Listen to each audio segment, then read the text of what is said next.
Le Premier ministre sénégalais Ousmane Sonko a signé plusieurs accords de coopération avec les autorités sierra-léonaises lors de sa visite officielle à Freetown le 3 juin 2025. Ces accords cruciaux portent sur l'énergie, le développement des ressources naturelles et les investissements bilatéraux visant à renforcer la coopération et à favoriser l'intégration économique ouest-africaine. Ousmane Sonko a salué ces accords comme un partenariat tourné vers l'avenir, soulignant la nécessité d'initiatives régionales fortes pour relever les défis économiques communs. Cette visite, qui s'inscrit dans le cadre de la tournée régionale du Premier ministre sénégalais, vise à rétablir l'approche diplomatique panafricaine, pragmatique et solidaire du Sénégal.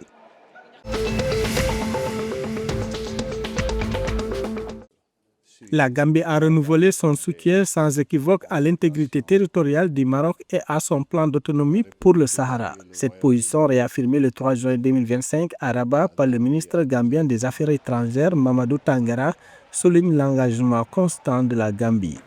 Elle s'inscrit dans le cadre du renforcement des alliances africaines et reflète un soutien international croissant au plan marocain, jugé réaliste face aux impasses diplomatiques. Ce nouvel appui s'inscrit dans un contexte d'élargissement du soutien international au plan d'autonomie marocain, perçu de plus en plus comme une réponse crédible au blocage diplomatique persistant.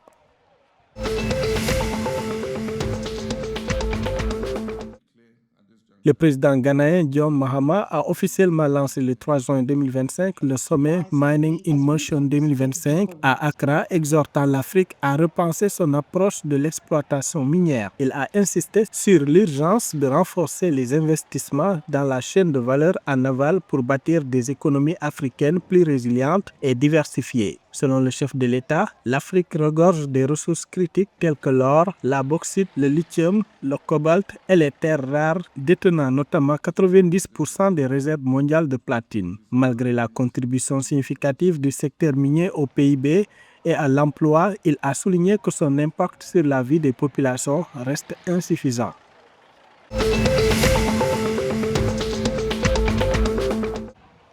Les inondations soudaines qui ont frappé le centre-nord du Nigeria la semaine dernière ont causé la mort de plus de 200 personnes, a annoncé le 3 juin le commissaire humanitaire de l'État du Nigeria. Des centaines d'autres sont toujours portés disparus et sont présumés décédés. La ville de Mokwa, particulièrement touchée jeudi dernier, a connu sa pire crue soudaine suite à des pluies nocturnes entraînant la destruction de plus de 250 maisons et la dévastation de quartiers entiers. Ce bilan officiel, qui dépasse les 150 décès initialement rapportés, fait suite aux témoignages des habitants qui déplorent la disparition de familles entières.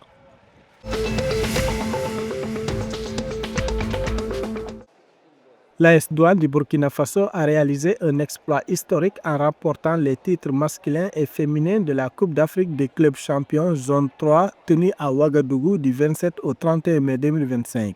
L'équipe masculine s'est imposée en finale face à l'US FAP Burkina Faso en 4-7 serrés grâce à une défense solide et une attaque efficace. Chez les femmes, l'AS Douanes a dominé Énergie VVC du Bénin en 3-7, démontrant une cohésion et une supériorité tactique impressionnante.